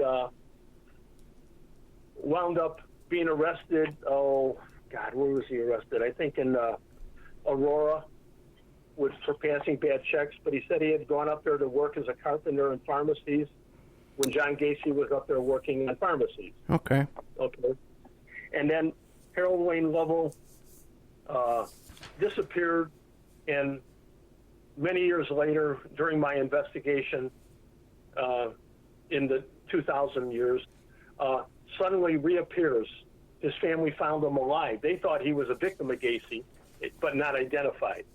And he suddenly appeared in some news article, and the family connected with him, and he admitted that he had worked for Gacey and did things for Gacey, that he dug trenches for Gacey, but he never went in the house. Well, you can't get into the trenches and dig the trenches without getting into the house, because you had to enter it through a crawl space, through a trap door. Okay? So he was hiding in plain sight. But this guy, when you get... I looked into his history. When he left within days of Gacey being arrested. Went immediately to Florida, got arrested down there, okay? And then wound up meeting a girl who was from Wisconsin, went with her back to Wisconsin to a town south of Milwaukee where they were living in a trailer park, and he got arrested for raping a woman at the trailer park. He did his time in jail there, and he went back to, I think he went to Texas first, and he had 2 arrests for home invasion while armed. Very violent criminal. Yeah. All right? And now he's back in Florida, and he's got he must have 70 arrests. Okay? But nobody follows up on this guy. That's fascinating, because you see this every now and then. A guy with 70 arrests. And what do you think? He's an informant, and that's why he's dancing between these raindrops all the time? No, not at all. Okay. Not at all. Oh, but, it's a matter of, well, first off, you got to understand, Chicago's not following up on anything. Right. They don't want it. Yeah. The Des Plaines Police Department did the only credible job. But even Joe Kozensack, the lieutenant, said as soon as the first body was found under Gacey's house, he knew right away that the Des Plaines Police Department was going to be pushed aside and the Sheriff's Department was going to take it over. And that's what happened. The Sheriff's Department came in, and the Sheriff's Department still has a reputation of being the most criminal. It's a criminal organization for its entire lifespan, okay? The sheriffs are always been mob connected. I can't say that about Dart, but he's a puppet. Nobody goes where you don't want them to go, all right? And they, too, they're done with the case. They don't want to go back there. Nobody wants to dig up a property. Nobody wants to find more bodies. Nobody wants to answer the questions. So that's why it's not done. You hear these other stories about Gacey's connections, like he was connected to Richard Daley. Is that true? I don't think so. Okay. Gacey was somewhat of a talker. He bragged a lot, but I don't think so. He claimed to be a hitman at times and so forth and so on. He was a wannabe politician with a criminal background. I mean, here he was at a young age. He went to jail in Iowa for sexual assault of another young man who happened to be politically connected. All right? But what do you learn when you're in jail? You know what you did wrong? You let your victim live. That's what you did wrong. If he's dead, he can't hurt you. So when Gacey comes out and comes back to Chicago on parole, he sets up a business and he's trying to build a credible reputation. He's meeting politicians. This I got to tell you. Okay. This is good. This just brings this up. Gacey would throw humongous parties, social events, 150, 200 people. Politicians would come here, Ed. They would go to these parties. All right? Okay. There was a young man that worked for Gacey periodically who lived near Taft High School. I don't remember his name right now, but I've met with him several times. All right? This young man, when I met with him, told me, he says, yeah, I worked with Gacey. When we went around, I did work with him. He was kind of strange, this and that, and so forth. But what intrigued me was Gacey knew he had this interest in photography. He would bring this young man to these parties to specifically take photos of the parties and the people who are there. And he would bring them to the events where he was dressed as a clown, opening an ice cream store. And he would take the photos. Okay? Well, when Gacey gets arrested and all the bodies are being found, this young man is now maybe 19 or 20 at the time. He says, I got all these photos. Maybe I can make a little money with this. So he went to either, and I can't remember exactly, it was either times. And one of those newspapers bought like two photos. You've probably seen it. It's one of him in the clown costume holding balloons. Right. Okay? That's one of the photos that this kid took. Well, anyway, the Tribune or Sun-Times, they bought these two photos and they published at least one of them in the newspaper. And it was in the newspaper, and the very next day, the kid says, now this is very years later when I'm talking to him now. Well, he's not a kid anymore. Right. He says, at his door is a man named Terry Sullivan. Terry Sullivan is the state's attorney that's working on the Gacey prosecution case. And he's there because he learned of the photo in the paper. And he tells the kid that these photos could be evidence, and he wants to know if he has these photos. So the kid says, yes, I do. He says, well, you have to give them to me. They are evidence. So the kid turns over the photos to him, but he has them sign a receipt, he says. Okay. All right. So Sullivan walks off with the photos, and the kid never mentions or thinks anything of it except I did the right thing, I turned over the photos. Well, here's the thing that's wrong with this, Ed. If you're the state's attorney in Cook County and you're charged with the prosecution of a murder case like you get maybe, 100 Cook County state's attorney investigators. Yeah, right. That's their job to go out and interview people and pick up photos and other evidence. The reason you don't want Terry Sullivan to go do it is because he's prosecuting the case. He can't be a witness and the prosecutor. Exactly, right. Right. So he should not be there on his own to pick up photos. Right. But you know what? Those photos don't exist anymore. They were never brought into evidence. So the people that were at those parties, politically connected people that were associates of Gacey, none of them wanted to now be known as knowing John Gacey. So the kid... So a political move is made to protect again. The kid, does you remember any of the names of people at the parties? No, to him there wasn't anything. He Gotcha. just knew that Gacey said that this guy is an alderman, this guy's this, and this guy's that, you know. But he's an 18, 19-year-old kid at the time. He doesn't care. Right. You know. What about the picture with Rosalind Carter? What do you make of that? Well, again, that's Gacey, politically active. He had worked his way into being involved in the Polish Day Parade, okay, and was helping to form the parade up. And I guess Rosalind Carter was there that day, and he was able to schmooze his way in, where he was able to get his picture taken standing next to her. Now, some people... I don't think it's nothing more than that. Well, some people... When I was in Gacey's house, I don't recall seeing any photos of him as a clown.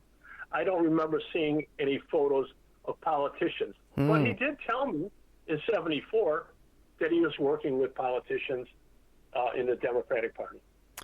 But now the picture with him and Rosalind Carter, some people say that the pin he's wearing is a Secret Service pin. Yeah, I've heard that too, but I doubt that. Okay, you doubt it. Okay. I doubt it. Yeah, I don't see it. I mean, this is nobody. But obviously, they didn't know he had this prior incarceration for attacking young men. Yeah, that's true. And even in those days, they would check you out. They would get your date of birth before you would meet with the president or the president's wife. They would check you out. Well, but look at the circumstances here, Ed. This is kind of like an impromptu encounter. The parade is being formed, is pulling off and going along. Rosalind Carter's here, and John Gacey's involved with the guys who are setting up the parade, and they have authority, and he gets his picture taken. I don't think it's anything more than that. Okay. Well, was he a Freemason? I believe he was. Okay. I know a Freemason who believes he stole his Freemason ring at another job site. Oh, really? Gacey stole someone else's ring? Yeah, that's what he said. He says, I know he took it. Okay. Hey, you know, that reminds me, too. Like, it just sounds like he's so damn busy all the time. You know what I mean? Like, he was a workaholic. Yeah. See, this is another thing. There's two phases to John Gacey, all right? When he was doing the house, when the bodies, in the encounter that I had with him in the early 70s, he needed a place like the place on Miami. He needed it because he was living at home, you know, with his wife right, and the kids, and even her mother there. He couldn't bring the victims into that house, although the wife said that he would at times come home and go into the shed or garage in the back of the property in the early hours with the young boy and then come later. Oh, really? She didn't know what was going on, but she found in the shed mattresses, mirrors, you know, women's garments, things like that. Really? Okay. So, I mean, the whole night, he needed the place on Miami Avenue because he couldn't take the victims home during those years. He married Carol, and they were only together for like 4 years, and off and on, he would get her out of the house. He'd send her to Arkansas to meet with his mother and things like that. All right, that's another thing. After I'll get into that after this. I'm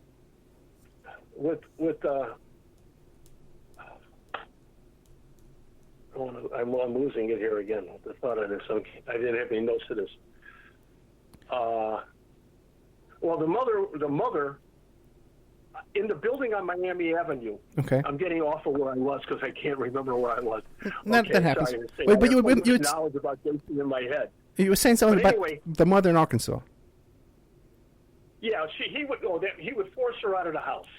You know, tell her to take a trip, and I believe that he was using it. He could bring victim into the house. Right. Okay. All right, but he divorced her in '76. I had been there in '74. She was there. The kids were there. All right.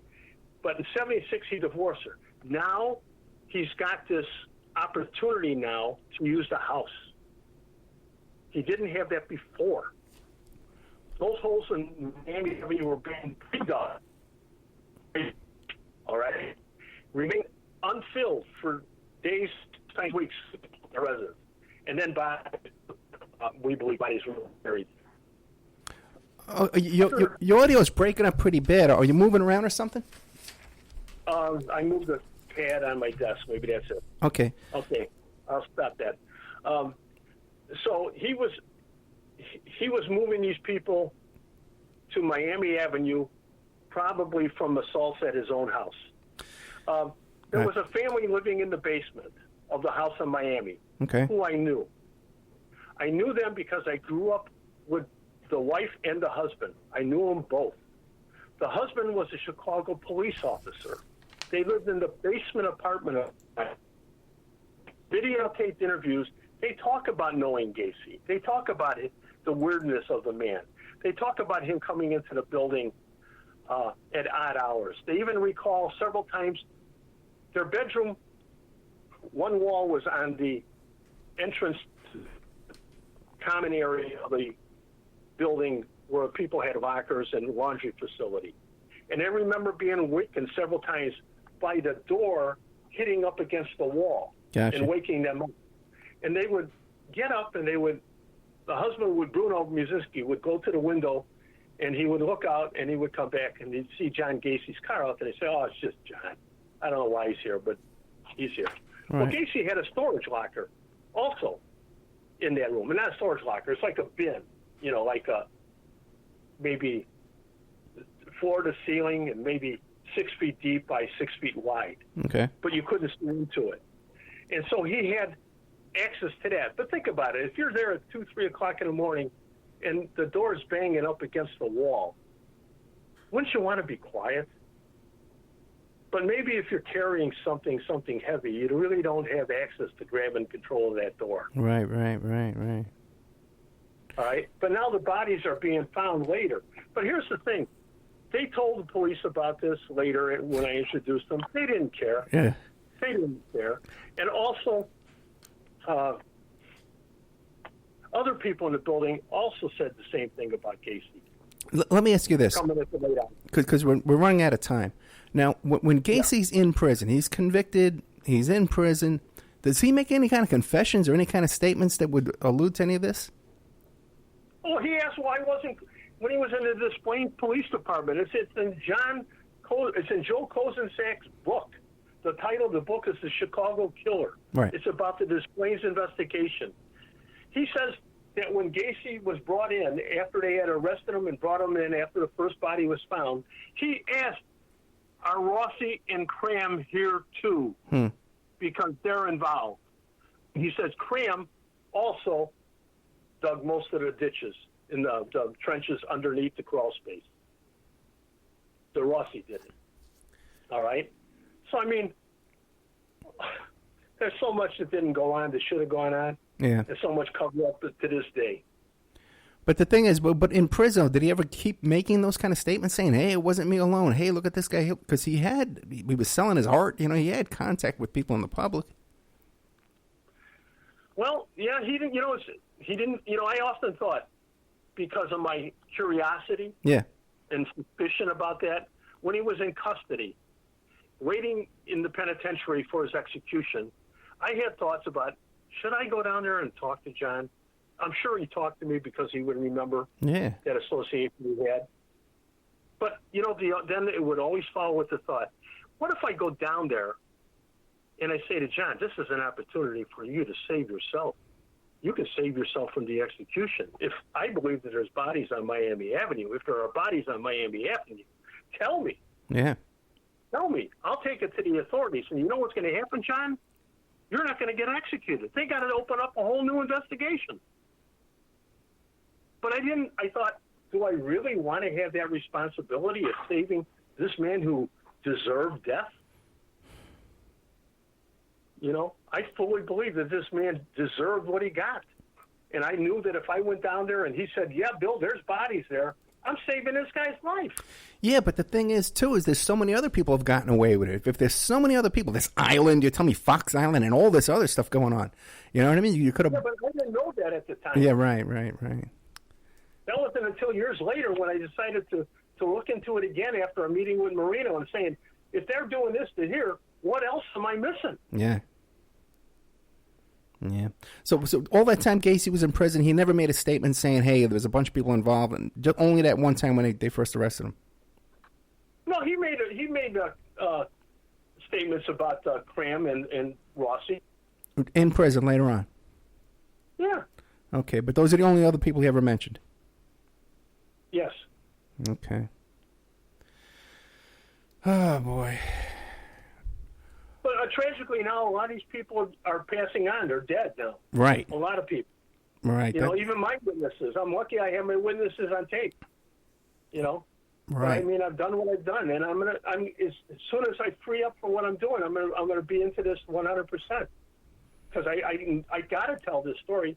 I don't keep any of my files in my property.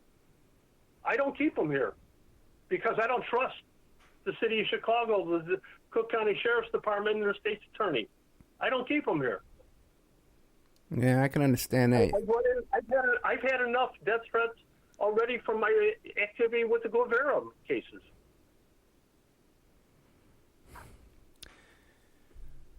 William, what do you want to leave us with on this Gacey case?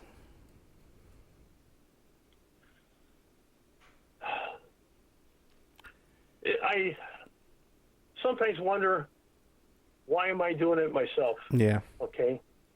I wonder sometimes if I had accepted John Gacey's invitation to return and visit with him at his house in Somerdale, would I have walked out of there alive? Okay? But it's just my nature. It's about what I've done all my life. It's about trying to find the truth, Ed. That's why I continue to do it. And I believe these families need to know. Unfortunately, a lot of families didn't know their kids were gay, but that's the other thing. Most of Gacey's victims weren't gay. They were just young men picked up and offered a ride or offered a marijuana cigarette that wound up getting killed, sexually assaulted, brutalized, and killed and buried.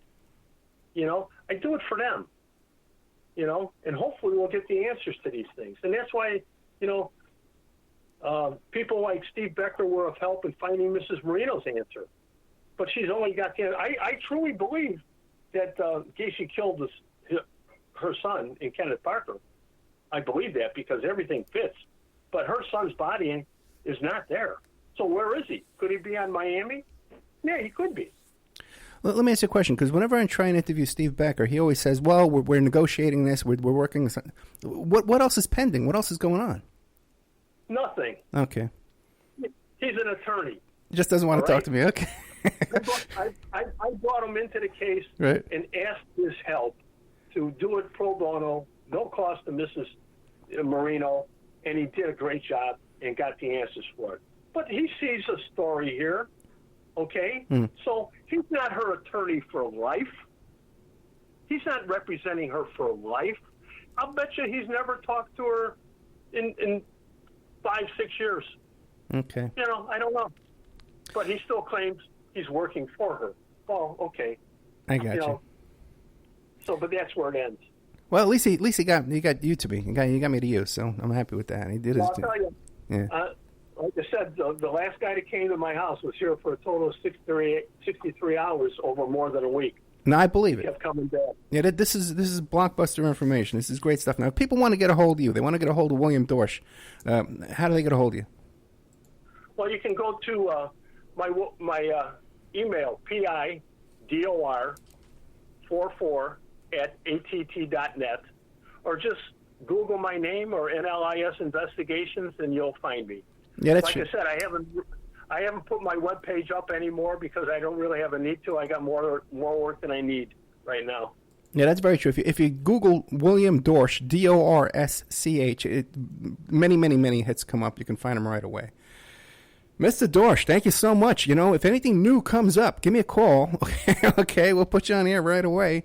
But there'll be more breaking news on other cases before we get back to Gacey. But Gacey's going to get done. I've got too much written already and too much gathered. It's just only putting it together in a format now that I can.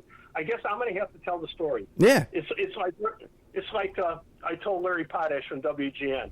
At least at Miami and that building on Miami, I've marked that property like the pyramids. Yeah.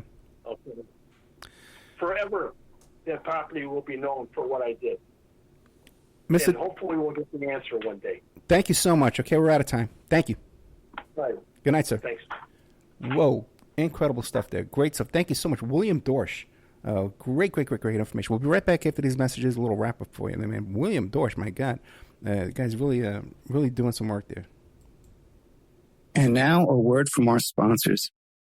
Check out CartKing.com, 877-986-7771.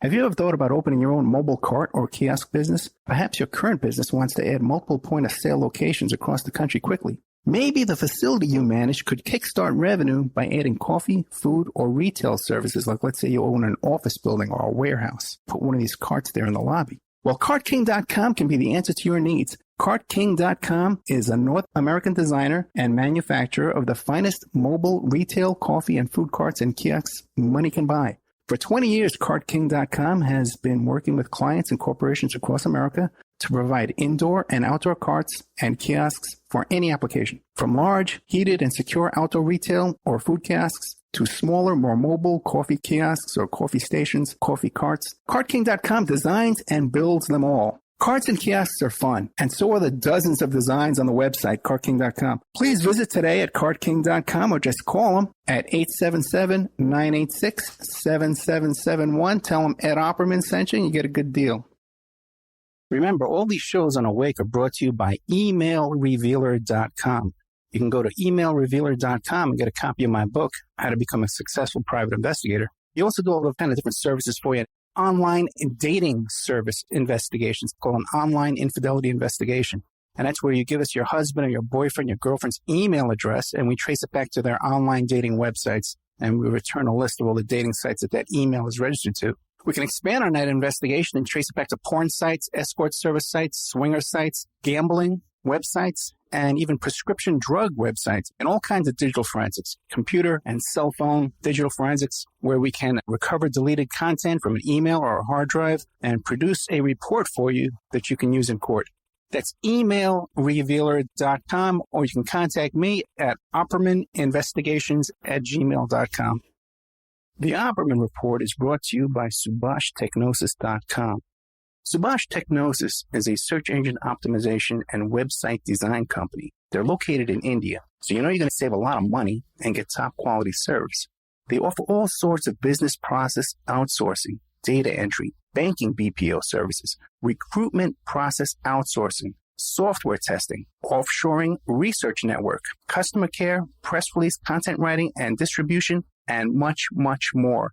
Now, you can get a hold of Subash Technosis by email at info@subashtechnosis.com. Their website is www.subashtechnosis.com, and their Skype is ANUSHASUBASH.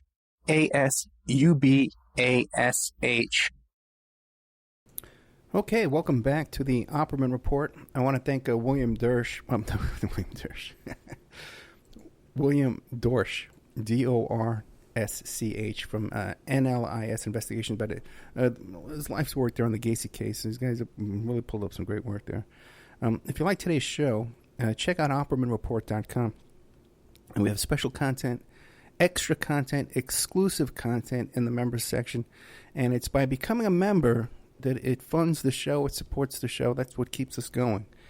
Otherwise, I wouldn't be able to afford to do this. You know, today's been a long, long, long day for me, okay? I'm taping this in the afternoon, after working all day long, and then I have to do a live show tonight. So, you know, it's long hours, man. You haven't heard this guy anywhere else, you know? You guys, hook a brother up. OppermanReport.com, become a member. Even for 1 month, $6.99 for a month, you know? Just to help keep us afloat here at OppermanReport.com. If you want to advertise on our show, too, as well, we need sponsors. Get some good sponsors. We get on more stations, you know? Get your product out in front of millions of people. Thank you so much, William Dorsch. Dorsch, Dorsch, NLIS Investigations.com. Thank you so much.